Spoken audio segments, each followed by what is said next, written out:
กล่าวสิ่งละอันพันละน้อย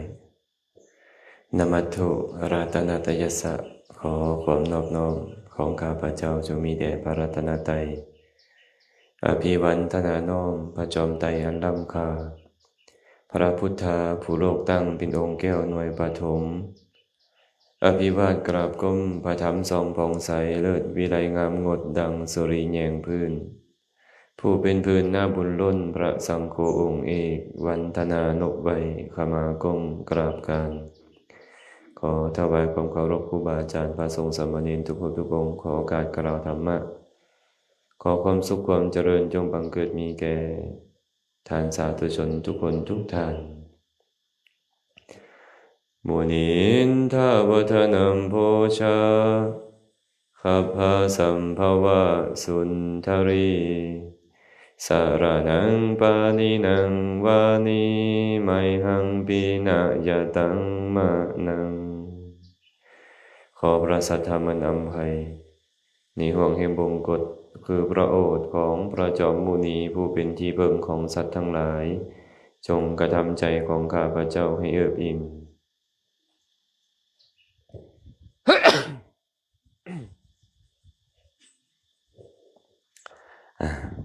เหรอไม่เบิดแบตเนาะ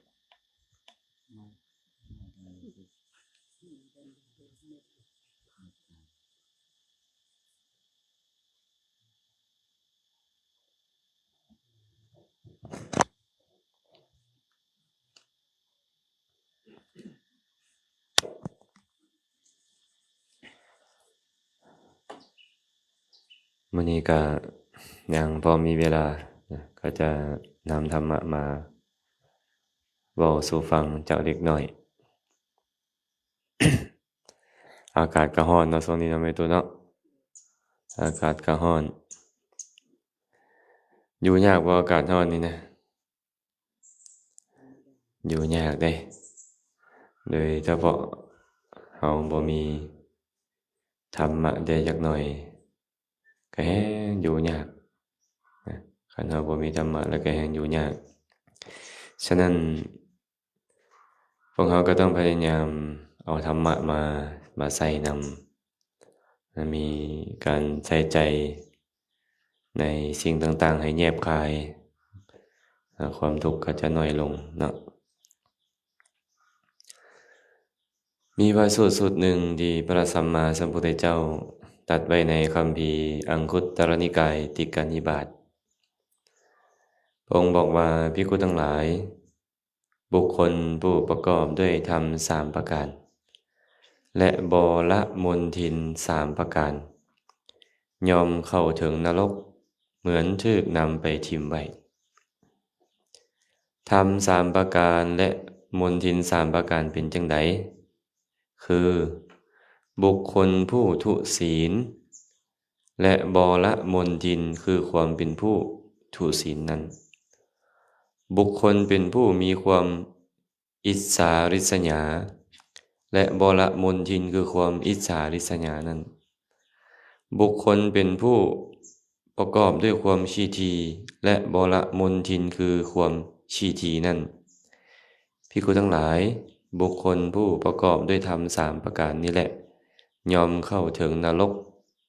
เหมือนถูกนำไปทิ่มไว้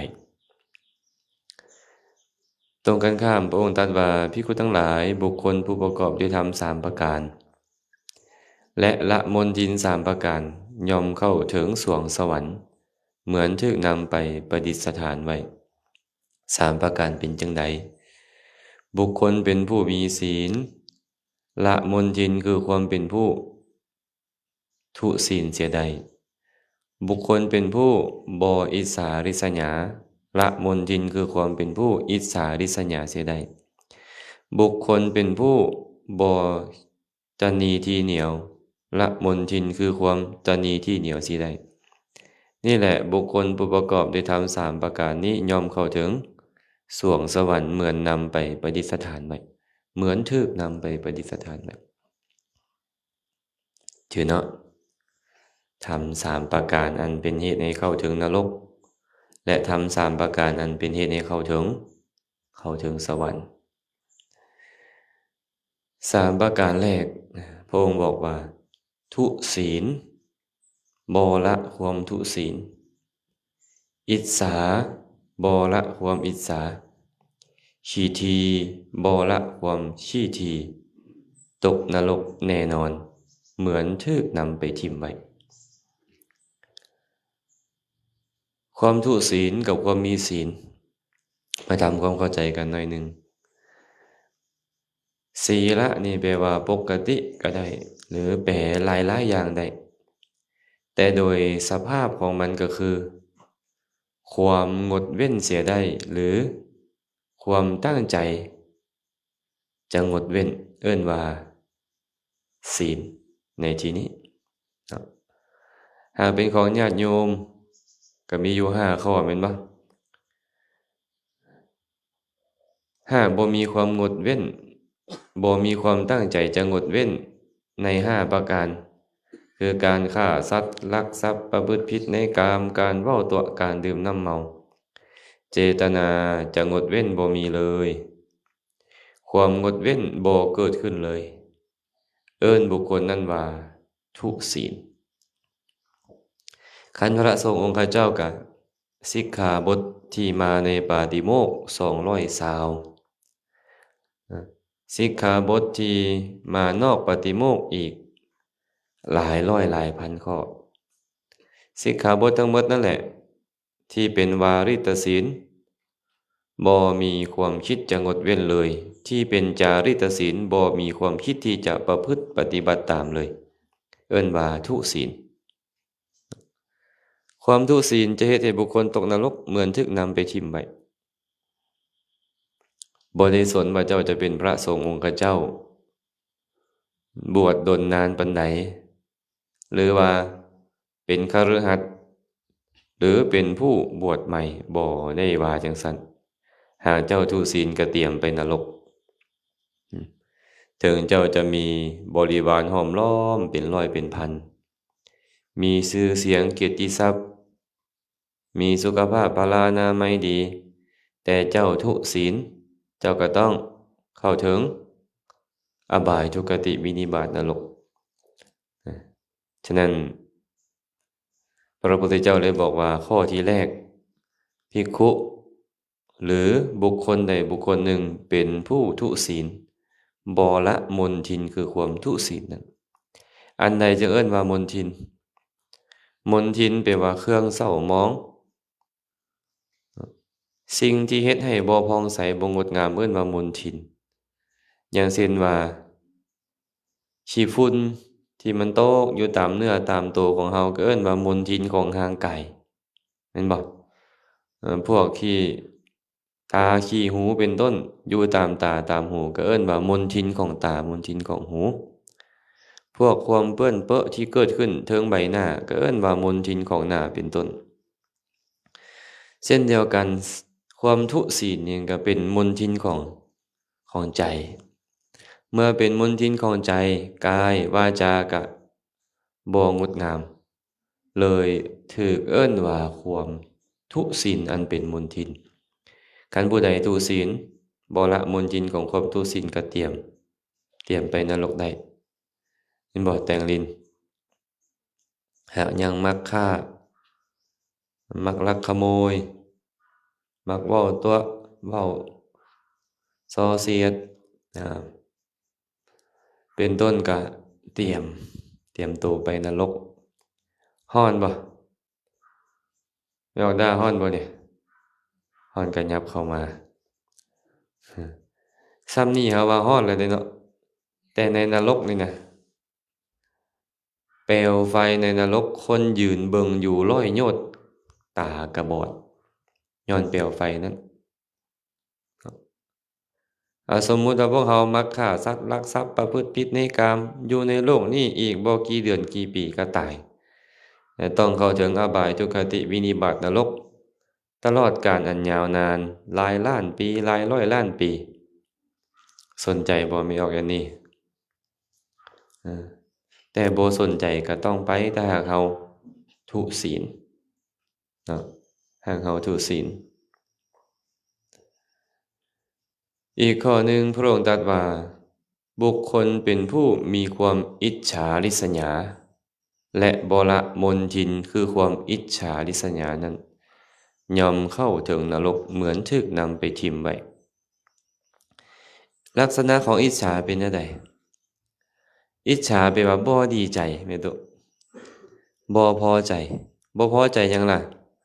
บ่พอใจในลาภสักการะสรรเสริญการกราบไหว้บูชาของคนอื่นที่เขาได้เอิ้นว่าอิจฉาเห็นเขาได้ลาภสักการะโอ้ยอิจฉาเขาบ่พอใจบ่ชื่นชมยินดีนำเขาได้เห็นเขาได้คำสรรเสริญหมู่ย่องหมู่ยอโอ้ยทนบ่ได้ทนบ่ได้ที่เขาได้รับการย่องยอสรรเสริญ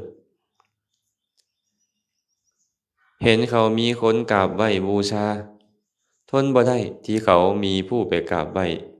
เคารพบูชานี่เอิ้นว่าความอิจฉามีกันบ่พวกเขามีบ่มักหลายๆว่าสิบ่ต้องเว้าว่ามีเนาะมีแล้วก็เกิดขึ้นดุๆเกิดขึ้นดุๆแล้วมันพาไปไสล่ะแม่ตุนรกมันพาเราไปนรกฉะนั้นความอิจฉานี่น่ะมันจึงเป็นปฏิปักษ์กับมุทิตา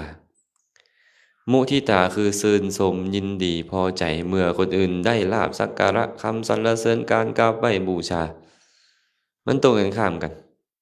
แต่เมื่อใดก็ตามความอิจฉาเกิดขึ้นมุทิตาหายหมดมุทิตาหายหมดเนาะเขาได้ที่อยู่อาศัยก็อิจฉาเขา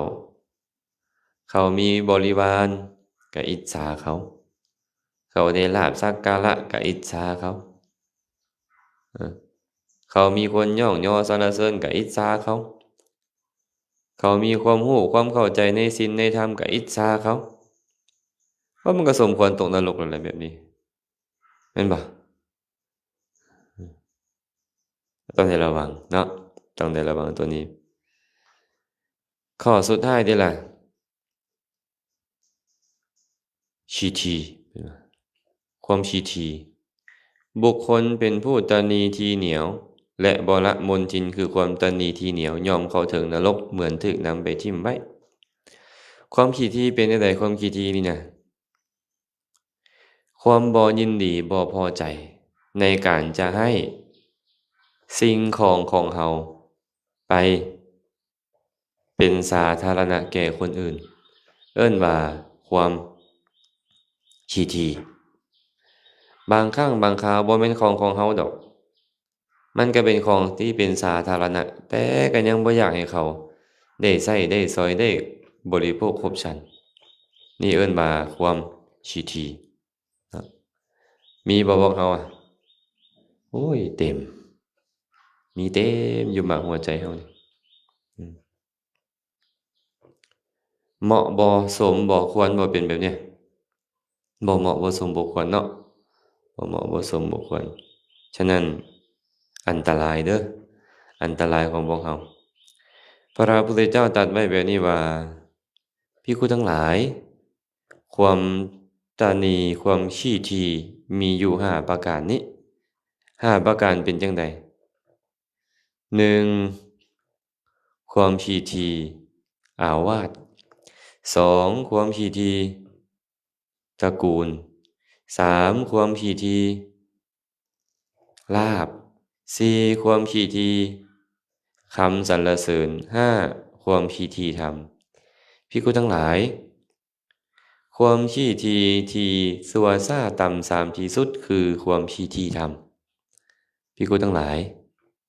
ความขี้ถี่มีอยู่ห้าประการนี้แหละและบุคคลผู้ประกอบด้วยความขี้ถี่ห้าประการนี้ย่อมเข้าถึงนรกพร้อมขี้ถี่อาวาสก็คือขี้ถี่ที่อยู่มีที่อยู่ที่พักผ้าอาศัยเห็นคนอื่นมาบ่อยากให้เขาพักผ้าอาศัยถึงแม้นว่าเขาพักผ้าอาศัยอยู่แล้วก็มีแต่ความคิดมีแต่ความพยายามอยากจะให้เขาหนีไปโดยไวนี่เอิ้นว่าความขี้ถี่อาวาสหรือที่อยู่ เป็นบ่แบบเนี้ยไปตู้แก่นหมู่มานอนนำในห้องอยากแต่ให้หมู่หนีเนี่ยมีบ่คันมีเลยแม่นเตรียมเด้อเตรียมตัวแผ่พรมทุกๆศีลใหญ่ก็อย่าเนาะแม่ตู้ความขี้ถี่ยังครอบงำก็เตรียมตัวไปนรกได้เนี่ยประการที่สองความขี้ถี่ตระกูลนี่แบ่งเป็นสองตระกูลญาติและตระกูลปวารณาหากเป็นพระนะหากญาติโยมก็คือญาติพี่น้องหรือคนอื่นๆก็คือกันเนาะพระบางองค์นี่นะบ่อยากให้ญาติพี่น้องของตัวเองเนี่ย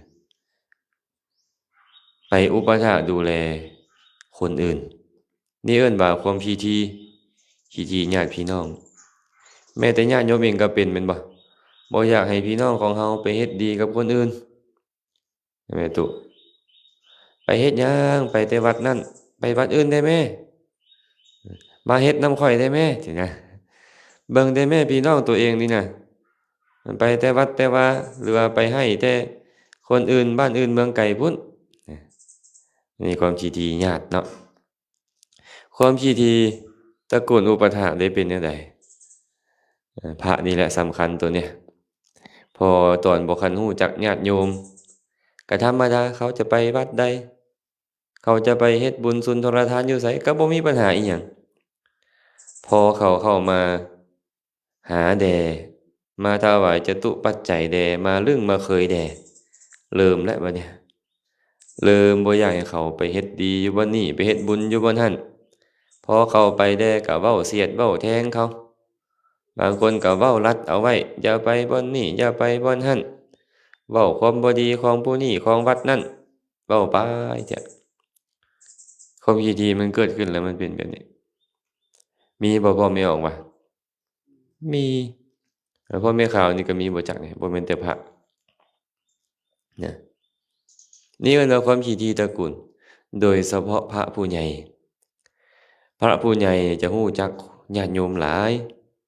เวลาญาติโยมมาหาแล้วเขาก็ถวายจตุปัจจัยตามกำลังศรัทธาของเขาพอลึงพอแกนกันแด้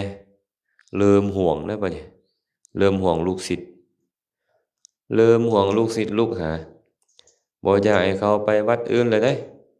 บ่อยากให้เขาไปเฮ็ดคุณงามความดีอยู่บ่อนอื่นแล้วเด้อิหยังก็ต้องขึ้นกับตัวเองเด้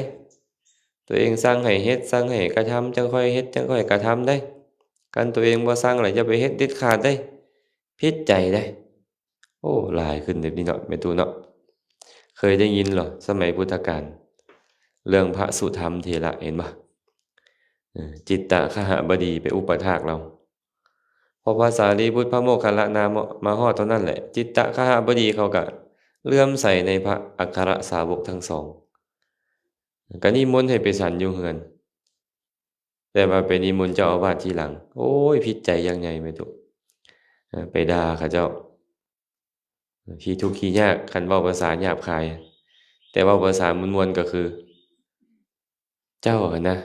ตระกูลเจ้าเก่าเจ้ามาจากคนขายขนมแดกนะคนขี้ทุกข์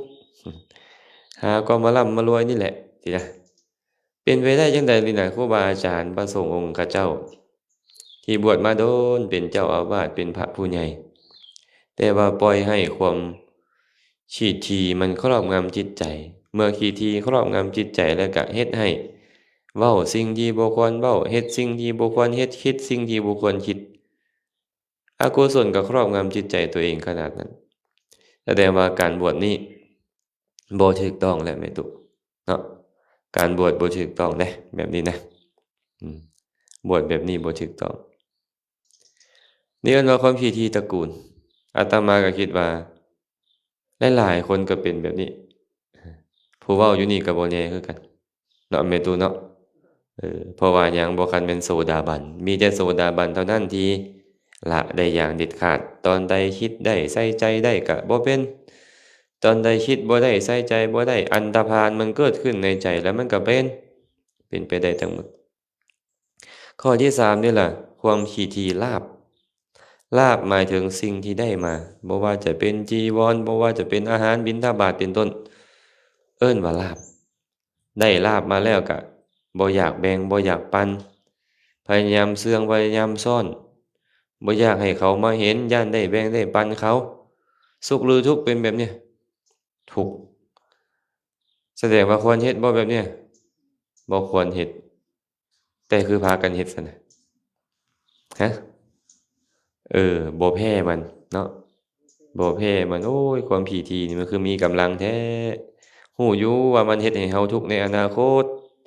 มันเฮ็ดให้จิตใจเราเนี่ยเดือดร้อนในปัจจุบันก็ยังเฮ็ดอยู่นะบางคนบ่แม่นขี้ที่ราเดะบางคนเนี่ยขี้ที่มักได้พร้อมบางคนน่ะแม่นบ่ขี้ที่ราก็ไข้ขี้ที่มักได้พร้อมตัวเองบ่อยากแบ่งปันหมู่ก็พอแรงอันใดของหมู่นี่โอ๊ยอยากได้ขนาดเลยอยากได้ของหมู่แบบนี้ก็มีบ่ฮู้ว่าอยู่แถวนี้มีบ่เนี่ยคันมีก็เปลี่ยนแปลงเลยเด้อมันทุกข์ในปัจจุบันเนี่ยแล้วมันสร้างทุกข์ในอนาคตพร้อมอืมมันสร้างทุกข์ในอนาคตให้ทุกข์ยากปากหมองอีกในอนาคตน่ะข้อที่สี่ความขี้ถี่คำสรรเสริญเนาะความขี้ถี่คำสรรเสริญบ่ยอมสรรเสริญหมู่ได้อ้าวสมมุติเขาย่องว่าโอ้แม่ตู้ทองใบมีศีลมีธรรมดีได้ผู้จบผู้งามได้แม่ตู้แก่นก็อุ๊ยเบิ่งว่างามบ่นใดอือเห็นเก็บแมงแคงไปคั่วอยู่มื้อนั้นน่ะเขาว่ามันสิมีศีลอยู่ไสเขาก็ว่าสิแม่นบ่แม่ตู้ความจริงแล้วเนี่ยควรสรรเสริญอยู่บางเทื่อแต่เราบ่กล้าสรรเสริญบ่อยากสรรเสริญหมู่เบิ่งแม่ท้าวอันนั้นจังแม่นมีความรู้ดีเบิ่งแม่นางอันนั้นจังแม่นมีอาจาระงดงามสรรเสริญหมู่บ่ได้แบบนี้เอิ้นว่าความขี้ถี่คำสรรเสริญมีบ่แบบนี้มีญาติโยมมีบ่พระสงฆ์เขาเจ้าเดะดีหรือชั่วคันโยมมีแบบนี้เอิ้นโยมดีหรือโยมชั่ว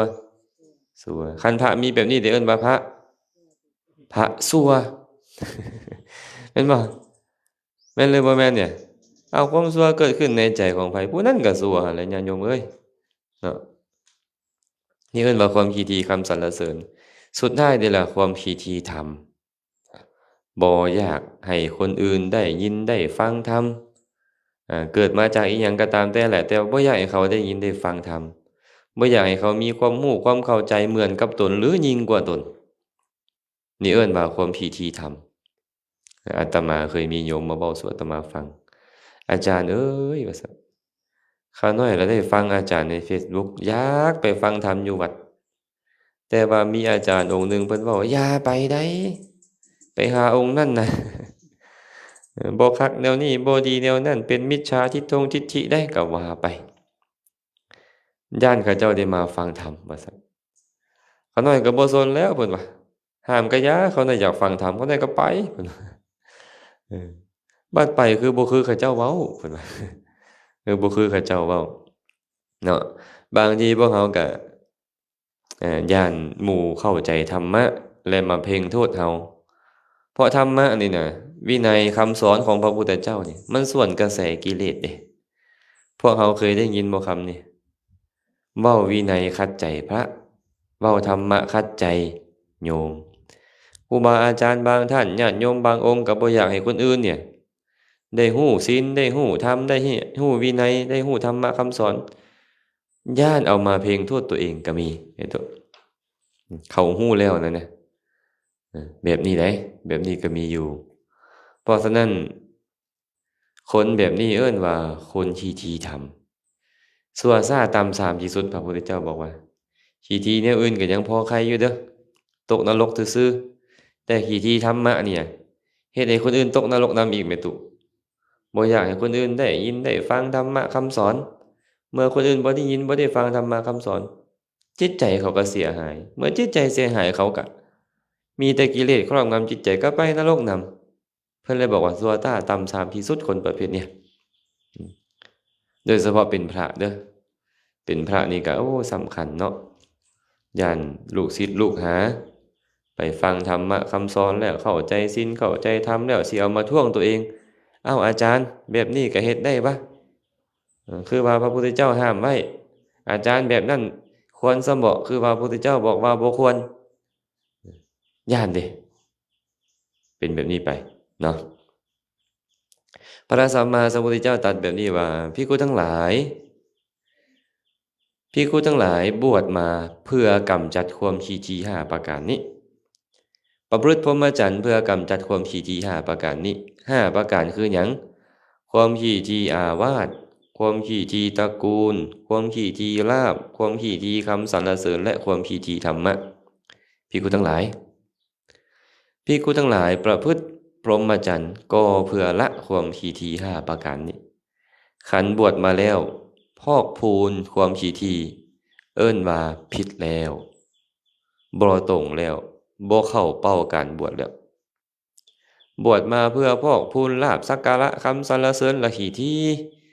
เออแบบนี้เอิ้นว่าผิดเป้าเพิ่นว่าบวชมานี่ต้องบวชมาเพื่อละความขี้ทีได้เจ้าเคยขี้ทีวัตถุเข้าของอุปกรณ์อิหยังก็ตามแหละอยู่เฮือนอยู่ศาลเจ้ายังสละออกมาบวชได้พอมาบวชแล้วกลับมาขี้ทีอยู่นี่บ่เหมาะบ่สมบ่ควรเลยเพิ่นว่าฉะนั้นแม่ขาวแม่ซีคือกันเด้อบ่แม่นว่าแต่พระสงฆ์เขาเจ้าเด้เฮาบวชออกมาประพฤติพรหมจรรย์เพื่อต้องการละความขี้ทีอันเป็นมลทินในใจให้มันสิ้นซากคันบวชมาแล้วยังขี้ทีอยู่เนี่ยก็ใช้การบ่ได้บ่ตรงเป้านะพระพุทธเจ้าตรัสต่อไปว่าภิกขุทั้งหลายบุคคลผู้บ่ละธรรม5ประการนี้บ่สามารถบรรลุปฐมฌานได้บ่สามารถบรรลุทุติยฌานได้บ่สามารถบรรลุตติยฌานจตุตถฌานได้ธรรม5ประการคือหยังคือความขี้ทีอาวาสความขี้ทีตระกูลความขี้ทีลาภความขี้ทีคำสรรเสริญและความขี้ทีธรรมะพระพุทธเจ้าตรัสแบบนี้คันยังขี้ทีอยู่เนี่ยบ่อยากให้ผู้ใดมาสู่อาวาสมาใช้สอยของตนบ่อยากให้ลูกศิษย์ลูกหาบ่อยากให้โยมอุปถากญาติพี่น้องของตัวเองนี่ไปเฮ็ดดีไปเฮ็ดทานกับครูบาอาจารย์องค์อื่นหรือวัดอื่นบ่อยากให้ลาภสักการะเนี่ยไปเป็นของผู้อื่นบ่อยากสรรเสริญผู้อื่นว่ามีคุณงามความดีเลยและบ่อยากให้คนอื่นเข้าใจศีลเข้าใจธรรมเลยบ่สามารถบรรลุปฐมฌานทุติยฌานตติยฌานหรือจตุตถฌานได้ดอกบ่ต้องเว้าฮอดดอกไอ้หูทิพตาทิพหูทิพตาแก้วเหาะเหินเดินอากาศนี่น่ะบ่ต้องเว้าฮอดคันยังขี้ทีอยู่นี่พระพุทธเจ้าบอกว่าแม้แต่ความสงบของจิตที่จะเกิดขึ้นในส่วนเบื้องต้นคือปฐมฌานก็บ่ได้ดอกเพิ่นว่าตรงกันข้ามนี่แหละพระองค์บอกว่าภิกขุทั้งหลายบุคคลผู้ละความขี้ที5ประการนี้ย่อมควรเพื่อจะบรรลุปฐมฌานทุติยฌานตติยฌานและจตุตถฌานได้ละความขี้ที5ประการมีหยังใดล่ะละความขี้ทีอาวาสความขี้ทีตระกูลความขี้ทีลาภความขี้ทีคำสรรเสริญและความขี้ทีธรรมคันละมันได้จังเหมาะจังควรเพิ่นว่ามาสังเกตเบิ่งญาติโยมเด้อครูบาอาจารย์องค์ใดขี้ทีแล้วบอกว่าตัวเองได้ฌานตัวเองได้อภิญญาตัวเองฮู้จิตคนอื่นมีหูแก้วตาทิพย์โอ้ยบ่ต้องเว้าฮอดดอกญาติโยมเอ้ยกิเลสเล็กน้อยตัวเนี้ยกิเลสหยาบๆยังละบ่ได้จะไปละนิวรณ์เข้าฌานได้จังใดแม่นบ่แม่ตุคนที่บ่ค่อยมีความรู้คนที่บ่ค่อยมีความเข้าใจก็อาจจะคิดไปได้แต่คนที่มีความรู้มีความเข้าใจในธรรมะคำสอนแล้วจะเข้าใจว่าโอ้เป็นไปบ่ได้ดอกคนบ่ละความขี้ถี่แล้วจะได้ฌานได้อภิญญาเป็นไปบ่ได้นะพระองค์ตรัสอีกว่าภิกขุทั้งหลายบุคคลหรือภิกขุผู้บ่ละธรรม5ประการนี้ย่อมบ่สามารถเพื่อจะบรรลุโสดาบันสกทาคามีอนาคามีหรืออรหันต์ได้ดอก5ประการมีหยังใดคือความขี้ที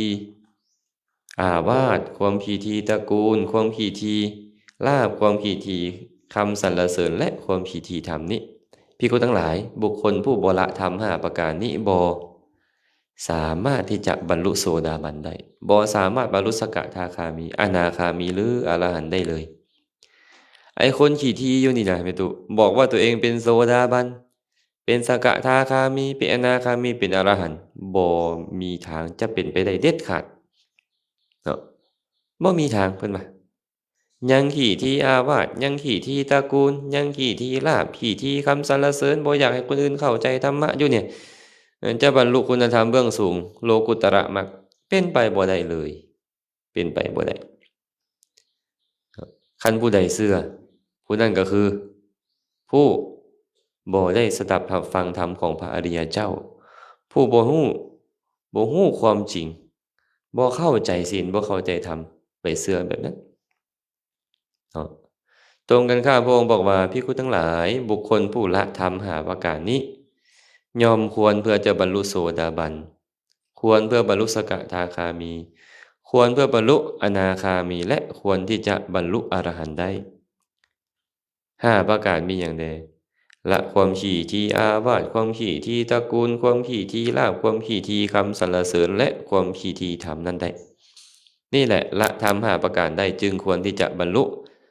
โสดาบันสกทาคามีอนาคามีและอรหันต์ได้ความขี่ทีหยาบๆนี่พวกเขายังละบ่ได้จะบอกว่าตัวเองบรรลุคุณธรรมเบื้องสูงบรรลุอัปปนาฌานบรรลุโลกุตระมรรคห่างไกลแท้ๆไปตัวเองห่างไกลแท้ๆแสดงว่ามีโทษหลายบ่นี่ไปตู้ไปมีโทษหลายเนาะพระองค์ก็เลยบอกว่าภิกขุทั้งหลายเอ้ยบุคคลผู้ประกอบด้วยธรรม3ประการนี้บ่ละมลทิน3ประการนี้ย่อมเข้าถึงนรกเหมือนถึกนำไปทิ่มไว้เด้อ3ประการมีหยังแน่ความทุศีลบ่ละมลทินคือความทุศีลนั่นความอิจฉาริษยาบ่ละมลทินคือความอิจฉาริษยานั่นความขี้ทีบ่ละมลทินคือความขี้ทีนั่นนี่แหละผู้ประกอบด้วยธรรม3ประการนี้ย่อมเข้าถึงนรกเหมือนถึกนำไปทิ่มไว้แล้วคันสนใจก็เอาเด้อเห็นบ่ไม่ออกตาคันสนใจอยากจะไปนรกก็พยายามทุศีลมักอิจฉาหมู่ดุๆและขี้ทีหลายๆได้ไปแน่นอนตกนรกแล้วบ่พอเด้เกิดมาเป็นมนุษย์ชาติใดก็ตามอวัยวะก็พิกลพิการผิวพรรณวรรณะก็บ่งดงามเป็นคนต่ำยศต่ำศักดิ์เป็นคนทุกข์จนอนาถานี่แหละผลของมันในอนาคตพร้อมตรงกันข้ามนี่ล่ะพระพุทธเจ้าก็บอกว่าผู้ประกอบด้วยธรรม3ประการย่อมเข้าถึงสุคติโลกสวรรค์ย่อมเข้าถึงสวงสวรรค์เหมือนถึกนำไปประดิษฐานไว้ประกอบด้วยธรรม3ประการและละมลทิน3ประการพร้อมกันคือประกอบด้วยศีลละมลทินคือความทุศีลประกอบด้วยความบ่อิจฉาริษยาละมลทินคือความอิจฉาริษยาประกอบด้วยความบ่ขี้ทีละมลทินคือความขี้ทีเสียได้นี่แหละผู้ประกอบด้วยธรรม3ประการนี่แหละย่อมเข้าถึงสุคติโลกสวรรค์เหมือนถึกนำไปประดิษฐานไว้ถึงแม้นว่าพวกเราจะยังบ่บรรลุมรรคผลนิพพานก็ยังมีสุคติเป็นที่ไปในเบื้องหน้าได้ยินได้ฟังธรรมได้เจริญกุศลต่อในอนาคตก็มีโอกาสบรรลุมรรคผลนิพพานไปบ่ต้องกลับมาเวียนว่ายตายเกิดในสังสารวัฏอันเป็นทุกข์นี้อีกแล้วก็ซั่นเนาะอยากได้คุณธรรมเบื้องสูงอยากมีคุณธรรมเบื้องสูงก็ต้องละสิ่งหยาบๆแบบต่ำๆนี้ได้ก่อนคันสิ่งหยาบๆแบบต่ำๆนี่ละบ่ได้กิเลสหยาบๆนี่ละบ่ได้จะไปกิเลสที่มันเหนียวแน่นกว่าหั้นได้จังได๋แม่นบ่แม่ตุเนาะแต่ว่าญาติโยมที่มานี่ก็คงจะละความขี้ทีได้พอสมควรคงจะบ่มักอิจฉาริษยาไผเนาะแม่นบ่ไม่ออกอย่างนี้แล้วก็คงจะฝักใฝ่ในศีลในธรรมพอสมควรจึงจะมาให้ทานได้ก็ขออนุโมทนาบุญนำกันแล้วกันเนาะมื้อนี้พอสมควรเท่านี้ก่อนขออนุโมทนาบุญนำญาติโยมมื้อสุขุสุขคนที่สละข้าวปลาอาหารหวานข้าวมาถวายแก่พระเจ้าประสงค์สละเวลามาร่วมกันเฮ็ดกุศลคุณงามความดี ก็ขอให้กุศลคุณงามความดีนี้จงเป็นปัจจัยให้ทุกคนทุกท่านจงได้บรรลุถึงมรรคผลนิพพานในอนาคตการอันใกล้นี้โดยทั่วกันทุกท่านทุกคนเทอญ